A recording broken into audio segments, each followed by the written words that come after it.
ao anatin'ity orinantsary ity no anehoan'ny ministera ny filaminam-bahoaka ny paikady edina amin'ny kolikoly hiteny anivon'ny fiarahamonina sy eny amin'ny sampandraraha isatsokajiny eto anivon'ny polisy pirenena. Izany dia andraikitry ny fitsirena kapobeny eto anivon'ny polisy pirenena izay miady amin'ny kolikoly, manao ny fandrindrana ary ny fanatsarana ny asan'ny polisy amin'ny ankapobeny amin'ny alalan'ny fanabeazanareo polisy am-perinasa sy ireo mpianatra ho polisy. Mijery sy manitsy ny fomba fiasa araka ny lalàna ary fampiarana ny lalàna izay miafara amin'ny fanazadiana arakasa na ara-batana. Noro dia tovovavy vao 40 taona tena nahay tao an-dakilasy. Tampoka teo anefa lasa varimbarina izy rehefa any an-trano ary lasa tsy nahay intsony tany an-tsekoly.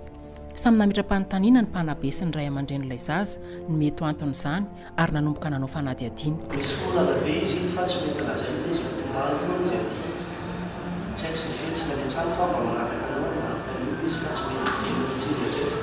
Mitantara izy fa niara-ny herisetra ara-nofo ary fantany tsara ilay olona nanolana azy satria olona manana maha-izy azy saingy tsy sany teny izy satria natahotra. Nentina teny amin'ny polisy miaro ny zaza sy ny olona marefo ary miady amin'ny eloka mamofady avy hatrany ny raharaha satria efa matianina amin'izany izy ireo. Misongadina eto ny fahaiza-manao ny polisy amin'ny fanaovana fanadihadiana.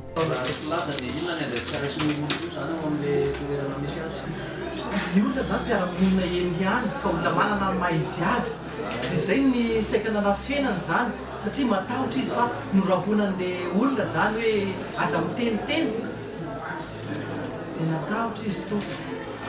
Andefanay mandeha makeny amin'ny hotely izay manko miara-miasa amin'ny fianakana sondrafonjy ny reninao miara-kanina ireo mianaka tsy misy zavatra mandeha ihany fa dokotera miara-miasa amin'ny polisy ihany dia toy ny fanadihadiana. Tao anatin'izany anefa dia misy lehilahy mihaja iray tonga tao amin'ny lehibe ny sampandraraha io mba handamin-dresaka. Mila mahita lehibe anareo azao dia zao. Ovy satria miseho eto fa misokatra ho an'ny rehetra ny sampandraraha misy eny anivon'ny polisy pirenena. zao madama misy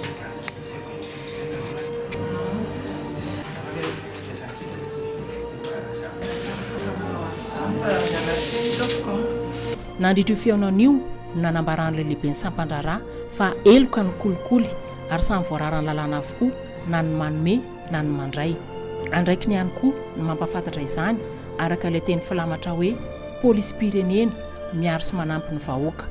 Voaporofo eto fa miady amin'ny kolikoly amin'ny endriny rehetra ny polisy. Nanomboka nisy aya teo amin'ireo tompondraraha rehefa nafantatra fa niona tamin'ny lehibe ny sampandraraha io lehilahy io. Nambaran'ireo polisy miandraikitra io raharaha io fa tsy misy ambony lalàna fa mitovy avokoa ny rehetra manoloan'izany. Miariary eto ny tsy fitany lan'ny polisy amin'ny fanatanterahana ny asany. Nampanatsoina tena amin'ny polisy ilay voapanga. Nandritra ny famitorana dia niezaka nanamary teny izy ary mbola niangavy ny andaminana ny raharaha. Après ny volanao raha misy dia mazahoana toerana. Anasarotra vao may anasarotra ny raharaha zao fetsika ataonao zao.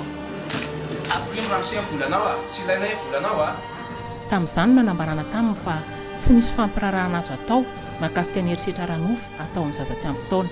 Namafisin'izy ireo tamin'ny ray aman-dren'ilay zaza ny amin'ny tsy tokony anekeny izay mety ho fampirarahana.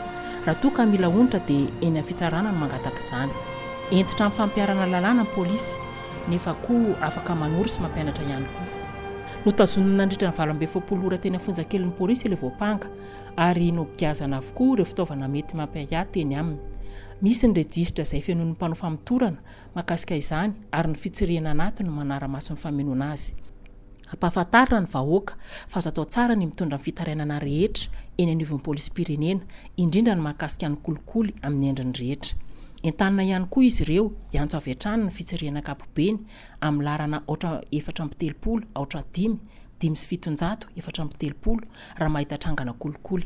Afaka ihany koa izy manantona avy hatrany eny amin'ny biraon'ny polisy akaiky azy indrindra tantarany zavanitranga. Ndao ary sika rehetra hiariady amin'ny kolikoly miaraka amin'ny fitsirena kapobeny eto anivon'ny polisy pirenena.